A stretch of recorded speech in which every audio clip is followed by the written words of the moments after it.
Some foods are so dangerous, so controversial, or so unethical that entire countries have made them illegal, from a cheese full of living maggots to a fish that kills you instantly. These are 15 of the most banned foods on Earth. In 1886, John Pemberton, a wounded Confederate veteran addicted to morphine, invented Coca-Cola in his Atlanta pharmacy.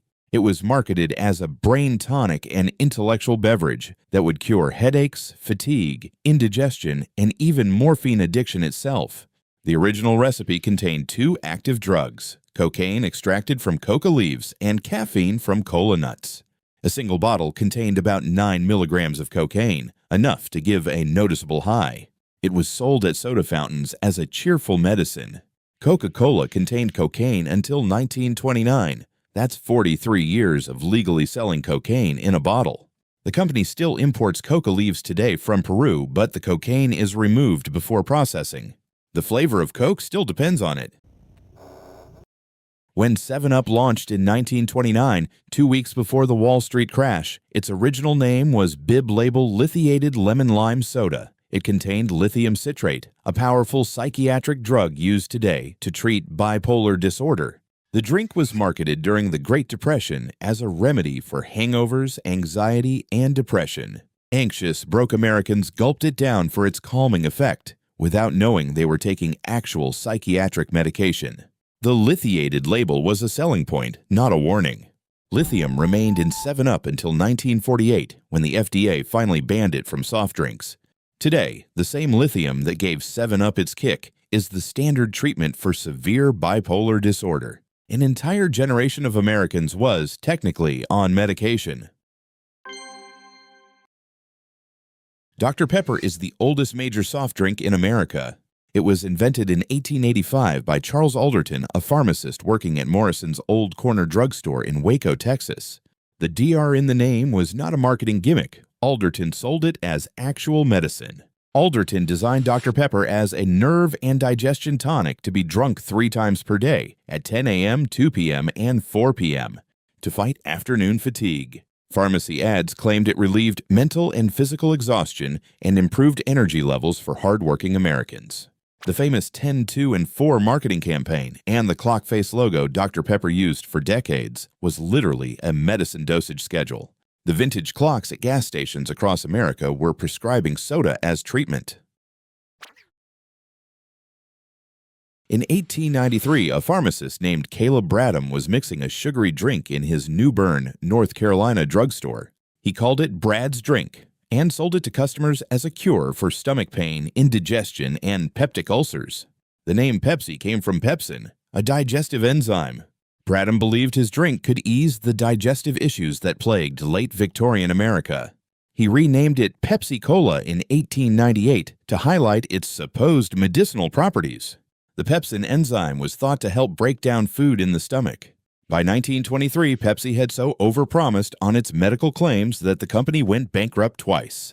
The drink had to be reinvented multiple times to escape its snake oil reputation. Today's Pepsi has no pepsin. It never actually contained the enzyme in any meaningful amount. In 1834, Dr. John Cook Bennett, an Ohio physician, became convinced that tomatoes had powerful medicinal properties. He began selling concentrated tomato extract as Dr. Miles Compound Extract of Tomato, better known as Bennett's Tomato Pills.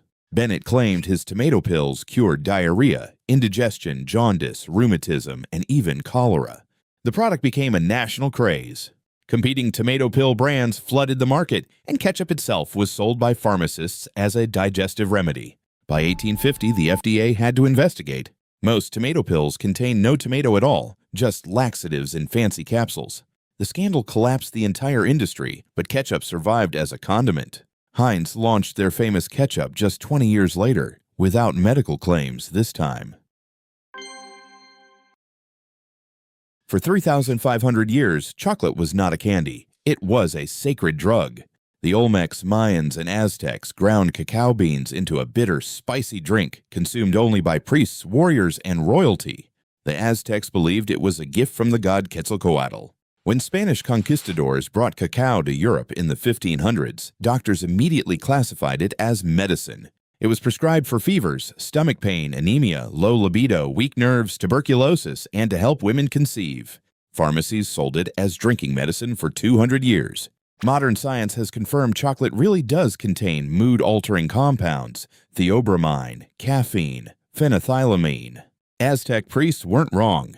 When you eat dark chocolate today, your brain reacts almost the same way it reacts to a small dose of antidepressants. Graham crackers were invented in 1829 by Reverend Sylvester Graham, a Presbyterian minister who believed almost every disease was caused by self-abuse and impure sexual thoughts. His solution was a bland diet built around whole wheat, and these dry, sweet-free crackers were the centerpiece. Graham preached that meat, spices, alcohol, and any pleasurable food triggered sexual urges that destroyed the soul. His followers, called Grahamites, ate his crackers 3 times a day to suppress lust and prevent everything from masturbation to nervous breakdowns. Today, Graham crackers are coated in honey and used as the base for s'mores, sandwiched between melted chocolate and toasted marshmallows. The most decadent campfire dessert in America was originally an anti-pleasure food designed to kill desire. Sylvester Graham would be horrified. Cornflakes were invented in 1894 by Dr. John Harvey Kellogg, a deeply religious physician who ran the Battle Creek Sanitarium. Kellogg was obsessed with sexual purity. He believed masturbation caused acne, blindness, insanity, and death, and that the cause was spicy, sweet, and stimulating food. His prescription was a flavorless, bland breakfast cereal that would calm the body and quiet sinful urges. Patients at his sanitarium were fed cornflakes every morning as part of a rigorous anti-lust regimen that included cold baths, yogurt enemas, and chastity belts. Kellogg's brother Will saw a business opportunity, added sugar, and turned the boring anti-sex cereal into a billion-dollar empire. The brothers stopped speaking after a bitter lawsuit over the sugary betrayal. The world's most popular breakfast was born from a religious crusade against pleasure. In the early 1800s, British colonial troops stationed in India were dying in massive numbers from malaria. The only known cure was quinine, a bitter alkaloid extracted from the bark of the South American cinchona tree. It was effective, but its taste was unbearable. British soldiers began mixing their daily quinine doses with sugar, lime, and carbonated water, creating tonic water. Later, they added gin to make it more palatable. The gin and tonic was born, and an entire generation of empire builders drank it medicinally twice a day. Modern tonic water still contains real quinine, but at less than 1/10 the dose of the original.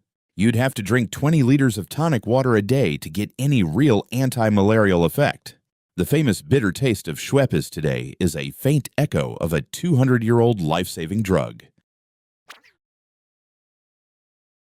Listerine was invented in 1879 by Dr. Joseph Lawrence as a powerful surgical antiseptic, named after Joseph Lister, the British pioneer of antiseptic surgery. It was sold to dentists, doctors, and hospitals to sterilize wounds and surgical instruments. Over the years, the company tried to sell Listerine as everything imaginable.